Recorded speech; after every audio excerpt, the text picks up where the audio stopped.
Welcome to your personalized deep dive. You're interested in empaths and narcissists, and you sent us some excerpts from Judy Dyer's book, Empaths and Narcissists, to unpack. Oh, this will be good. I think a lot of people wonder, at some point, am I an empath? Is that person in my life a narcissist? And Uh, why do those two personality types seem to find each other? right. So hopefully, by the end of this deep dive, you'll have some answers. It is fascinating how these two types can seem like total opposites, but then they're drawn together by some invisible force. Yeah. To really grasp this dynamic, we need to kind of lay the groundwork.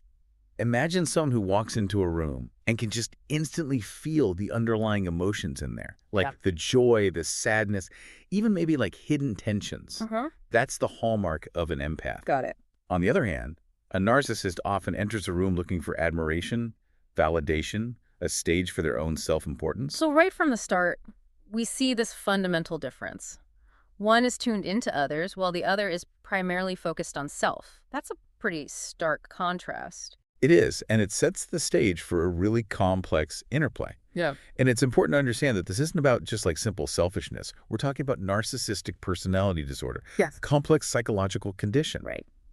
What's interesting is that Judy Dyer highlights this thing about empaths and how they can sense when someone's lying. Oh, wow. If you think about it, if you're constantly attuned to others' emotions, you might develop a radar for inconsistencies between what someone says and how they're truly feeling. Yeah, now that you mention it, it makes you wonder if that heightened sensitivity acts as a sort of built-in lie detector, Yeah. almost like having an extra sense, but reading between those emotional lines all the time, that's got to be exhausting. Exactly. This is where the double-edged sword of empathy comes in. It allows for deep compassion and understanding, but it also opens the door for emotional overload and, as we'll see, potential manipulation. For the empath, it's not just about understanding the emotions. They often internalize those feelings as if they were their own. Can you imagine carrying that weight around? Wow, that must be incredibly draining. So how does this heightened sensitivity in an empath play into the dynamic with a narcissist?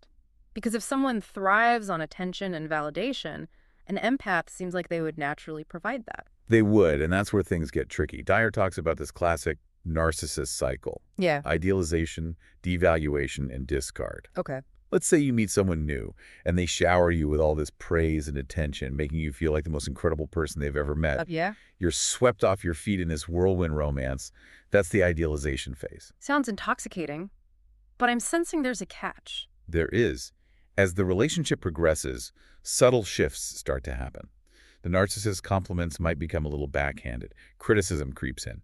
You find yourself questioning your own perceptions. This is the devaluation stage. And remember, narcissists often lack genuine empathy, so they may not be consciously aware of the hurt they're inflicting.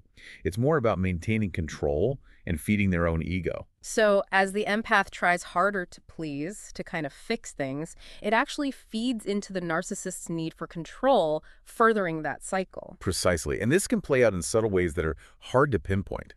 The source material even dives into specific manipulation tactics employed by narcissists, like gaslighting. I think a lot of people throw that term around without truly understanding it. What does gaslighting actually look like in a relationship? Imagine questioning your own memory or sanity because your partner insists something happened differently than you remember it, or being told you're too sensitive when you express hurt or frustration. Oh. These are classic gaslighting techniques designed to undermine your confidence and make you dependent on the narcissist's version of reality. That's chilling. It's such a subtle form of manipulation, almost like slowly eroding someone's sense of self from the inside out. And that erosion is a key reason why this dynamic becomes so damaging over time. And we can't forget triangulation either. Triangulation. Yet narcissists are masters at pitting people against each other. They might compare you unfavorably to others, create drama within your social circle, or even use other people to validate their own behavior. It's all a twisted game designed to keep them at the center of attention and control. It's almost like watching a spider weave its web. So understanding these manipulation tactics is essential for recognizing the signs of a toxic dynamic. Absolutely. Yeah. Not just about feeling hurt or misunderstood, it's about recognizing patterns of calculated behavior that are undermining your well-being. And what's really concerning is that the impact of this manipulation goes beyond just the emotional and psychological. The source material you sent mentions some pretty shocking physical effects too, right? Yes, and this is where it becomes crucial to understand that this isn't just about personality clashes. We're talking about real abuse that can have tangible consequences. Right. Dyer highlights these physical things that can happen when you're in a relationship with a narcissist, like chronic headaches, fatigue that never seems to go away, digestive problems that baffle doctors, even a weakened immune system leaving you susceptible to every bug going around. Wow, that's terrifying. It's like your body is literally screaming for help. It is, and often those physical symptoms are dismissed or misdiagnosed because the root cause, the emotional and psychological stress of the relationship, remains hidden. But those symptoms are a powerful signal that something is seriously wrong. This makes it even more crucial for empaths to understand these dynamics and recognize the signs early on. So let's shift our focus a bit and try to delve into why these two seemingly opposite personalities are so often drawn to each other. It seems paradoxical, doesn't it? It does, but if you look at the underlying motivations, it starts to make sense. Empaths are often drawn to helping others, even to a fault. They have this innate desire to heal, to fix, to make things better. And narcissists, with their deep-seated need for validation and admiration, can initially appear as someone who needs that healing touch. It's like the empath sees the potential for good in the narcissist and Right. wants to help them realize it. Exactly. And the narcissist, in turn, is drawn to the empath's warmth, compassion, and willingness to give. It's a dangerous combination because it sets up a dynamic where the empath is constantly trying to fulfill a bottomless pit of need. It's like trying to fill a sieve with water, isn't it? That's perfect No analogy. matter how much you pour in, it never seems to be enough. And this dynamic often starts with something called love bombing. You know, I hear that term thrown around a lot these days, but I'm not sure everyone fully understands what it means. Oh, yeah. Can you break that down for us? Love bombing is like the narcissist's secret weapon during that idealization phase we talked about. Imagine being showered with compliments, gifts, constant attention. It's like being swept off your feet in a whirlwind romance. It's designed to overwhelm you with affection, make you feel like you found your soulmate. It does sound intoxicating, but I have a feeling this intense affection has a darker side to it. It does. Love bombing isn't about genuine love. It's a calculated tactic to gain control and create a dependency. Once the narcissist feels they have you hooked, the devaluation phase can begin. So the initial intensity of the relationship is almost like setting a trap for the empath.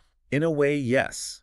And once that trap is sprung, the empath is left feeling confused, hurt, and desperately trying to recapture that initial feeling of bliss. This creates this push-pull dynamic that can keep the empath hooked for a long time. This is heavy stuff, but I'm sure it's resonating with a lot of our listeners. It's important to remember that awareness is the first step toward breaking free from these patterns. You're absolutely right. Understanding these dynamics is crucial because it allows you to see the situation for what it truly is, a cycle of manipulation, not a genuine expression of love and care. And that realization is what empowers you to take back control of your life and start healing. Yep. But we'll dive deeper into that process in part 2 of our deep dive into Judy Dyer's Empaths and Narcissists. Absolutely. Can't wait. Welcome back to our deep dive into the world of empaths and narcissists. Yeah. But before we left off, we were exploring that magnetic attraction between these two personality types and how that dynamic can unfold. And it's clear that this dynamic can be so damaging to the empath, but where do they even begin to break free? Right.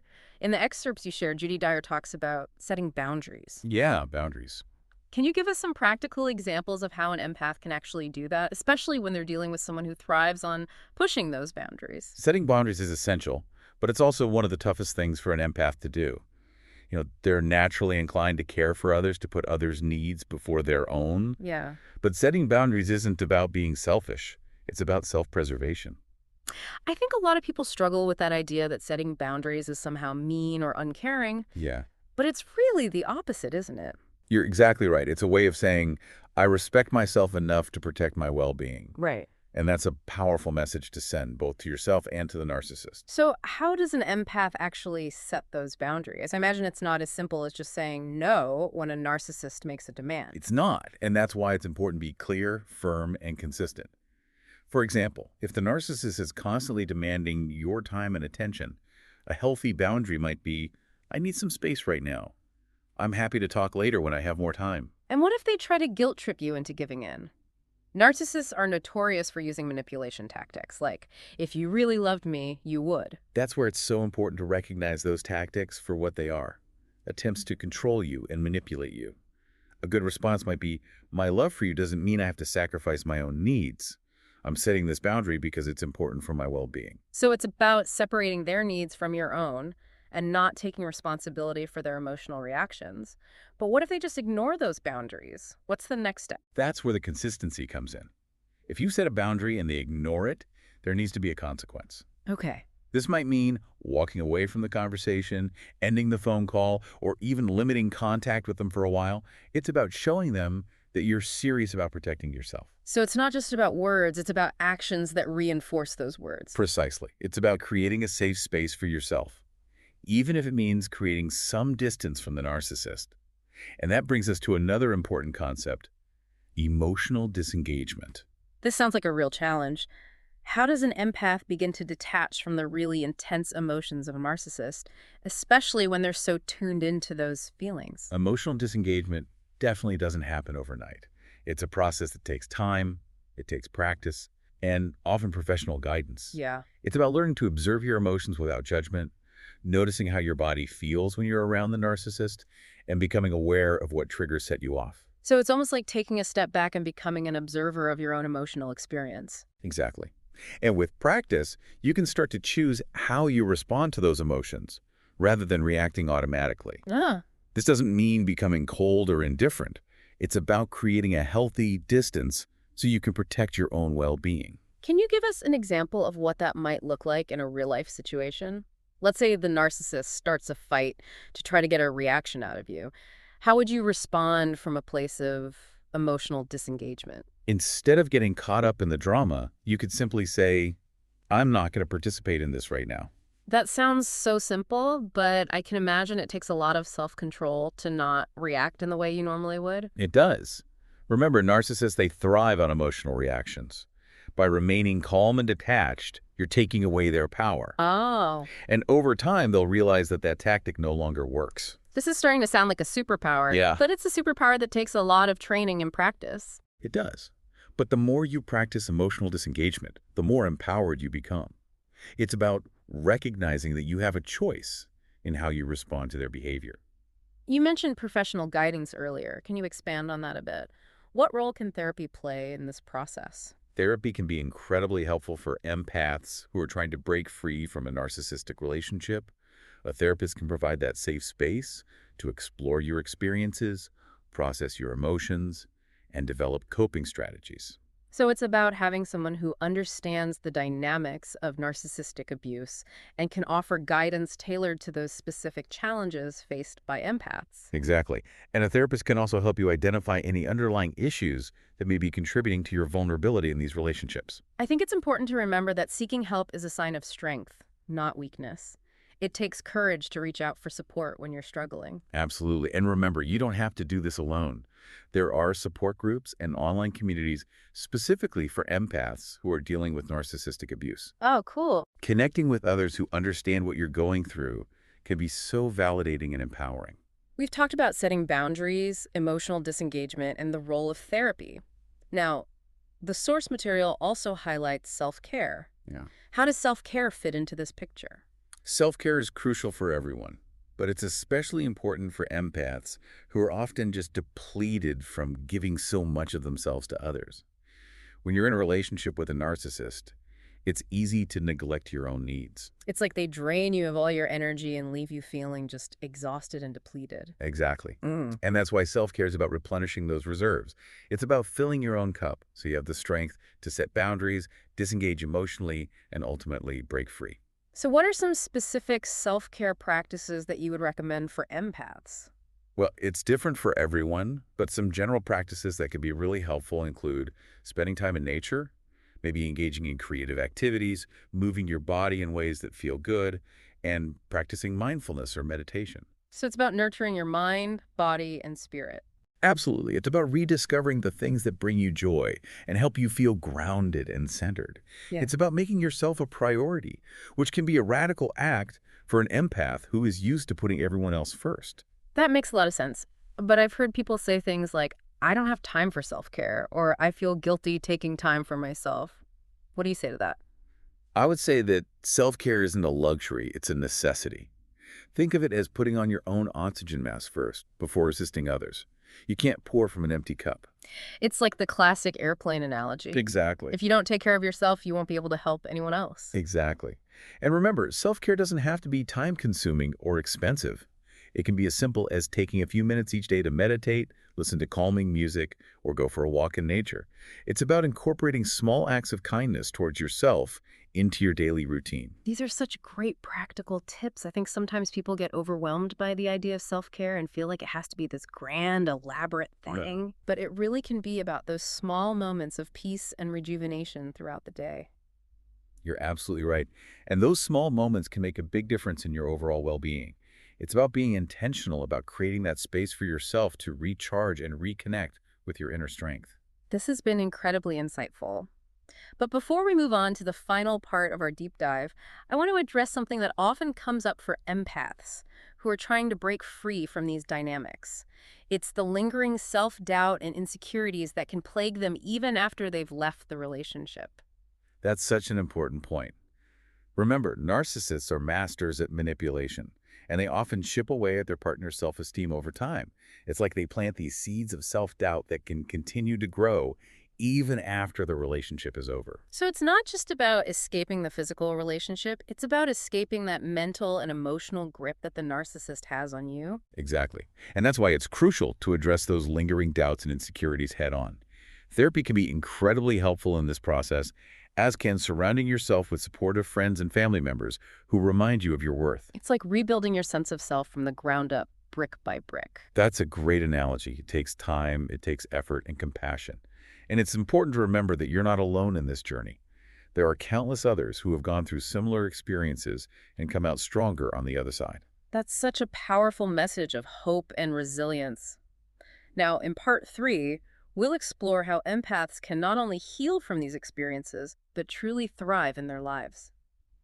Welcome back to the deep dive. It's been quite a journey. It has. We've explored the depths of empathy, the complexities of narcissism, and the often tumultuous intersection of these two worlds. Yeah, and we've uncovered practical strategies for, breaking free from toxic patterns, setting those healthy boundaries, and really making self-care a priority. Absolutely. But our deep dive wouldn't be complete without exploring how empaths can move beyond just surviving and actually thrive. Right, thriving. We've touched on reframing sensitivity as a strength, but what does that look like in practice? How can empaths leverage this incredible ability to connect with others and create a life that's full of purpose and meaning? One of the key insights from Judy Dyer's book is the importance of finding your purpose. And for empaths, this often means channeling their empathy into something that makes a real difference in the world. It's about aligning your passions with your natural ability to understand and connect with others. So it's not just about finding a job, it's about finding a calling that really speaks to your values and allows you to use your empathy in a way that feels fulfilling and impactful. Exactly. It could be anything from working in a healing profession like therapy or counseling to pursuing creative endeavors like writing, music, or art. The key is to find an outlet that lets you express your emotions, connect with others on a deeper level, and make a positive contribution. That's so empowering. It's about recognizing that your sensitivity isn't a liability, but a valuable asset that can be used to create beauty, healing, and connection. But finding your purpose can feel like a daunting task. I mean, where do you even begin? Start by asking yourself what truly lights you up. What are you passionate about? What makes you feel alive and engaged? What problems in the world do you feel drawn to solving? Once you start exploring these questions, you'll be amazed at what starts to emerge. It's about listening to your inner compass and trusting that it will guide you toward the path that's meant for you. Exactly. And remember, this isn't about finding the perfect path. It's about embracing the journey and being open to exploring different avenues. Right. Allow yourself to experiment, to try new things, and to follow your curiosity. The excerpts you shared also emphasize the importance of surrounding yourself with the right people. It mentions seeking out healthy, reciprocal relationships. Oh, for sure. Can you unpack that a bit? What does a healthy relationship actually look like for an empath? It's a great question. And it's something that I think all empaths struggle with to some degree, especially after experiencing narcissistic abuse. Yeah. It can be hard to trust your own judgment. But there are definitely signs to look for that indicate a relationship is healthy and supportive. What are some of those signs? Well, first and foremost, it's about feeling seen and heard. Do you feel like the other person really listens to you, values your opinions, and respects your boundaries? Do they support your dreams and aspirations, even if they're different from their own? So it's about feeling like you can be your authentic self without fear of judgment or criticism. Exactly. And it's about reciprocity. Okay. Do you feel like the other person gives as much as they take emotionally? Do they offer support and encouragement when you need it? And are they open to receiving the same from you? Yeah. Healthy relationships are definitely a two-way street. It's about finding people who appreciate your empathy and don't try to exploit it. Precisely. And remember, healthy relationships can take many forms. It could be with romantic partners, friends, family members, or even mentors. The key is to surround yourself with people who uplift you, inspire you, and support your growth. And what about those relationships that aren't so healthy? How do you know when it's time to walk away? That's a tough one. And there's no easy answer. But I think it comes down to this. Do you feel drained or energized after spending time with this person? Do you feel like you're constantly walking on eggshells or like you have to censor yourself to avoid conflict? Do you feel like your needs are being met or like you're constantly giving without receiving anything in return? Those are some really important questions to ask yourself. It's about paying attention to how you feel when you're around this person and trusting your instincts. You're absolutely right. And remember, it's okay to set boundaries, to limit contact, or even to walk away from relationships that are no longer serving you. You deserve to be in relationships that are supportive, loving, and respectful. Speaking of respecting yourself, we've talked a lot about romantic relationships in this deep dive, but narcissism can show up in other areas of life too, right? Absolutely. You can find narcissistic traits in friends, family members, even colleagues. Right. It's important to be aware of these patterns and set those boundaries in all your relationships, not just romantic ones. So those strategies we've been discussing, the setting boundaries, emotional disengagement, self-care, those are valuable tools no matter who you're interacting with. Exactly. Protecting your energy and emotional well-being is essential, no matter who you're dealing with. That's a great reminder. Yeah. So we've talked about finding your purpose, seeking out healthy relationships, and protecting your energy. What other advice would you give to empaths who are on this journey of healing and empowerment? I would say never stop learning and growing. Read books, attend workshops, connect with other empaths, explore different healing modalities. The more you understand yourself and your unique gifts, the better equipped you'll be to create a life that truly honors who you are. It's about embracing a lifelong journey of self-discovery and growth, constantly expanding your knowledge and understanding of yourself and the world around you. Exactly. And remember, the journey from survival to empowerment for empaths is about reclaiming their identity and embracing their empathetic nature with pride. Yes. It's about recognizing that their sensitivity is a source of strength and using it to create positive change. That's such a powerful message to end on. I think it's important to emphasize that there is hope for healing and that with the right support, empaths can not only recover from these experiences, but thrive in ways they never thought possible. Absolutely. I think the most important thing for empaths to remember is this. You are not alone. There are so many others out there who share your experiences and your gifts. And with the right knowledge, support, and self-care, you can heal from those past hurts, embrace your true self, and create a life that is filled with purpose, meaning, and joy. It's been an incredible deep dive exploring the nuances of empaths and narcissists and the path towards healing and empowerment. If there's one key takeaway you hope our listener will carry with them, what would it be? I would say embrace your empathy. It's not a weakness, it's a superpower. Yeah. Use it to connect, to create, to heal, and to make the world a more compassionate place. And remember, you are worthy of love, respect, and healthy relationships. Beautifully said. And to our listener, thank you for joining us on this journey of discovery. Remember, your empathy is a gift, and you deserve to be in relationships and environments that honor and cherish that gift. Keep exploring, keep growing, and keep shining your light on the world.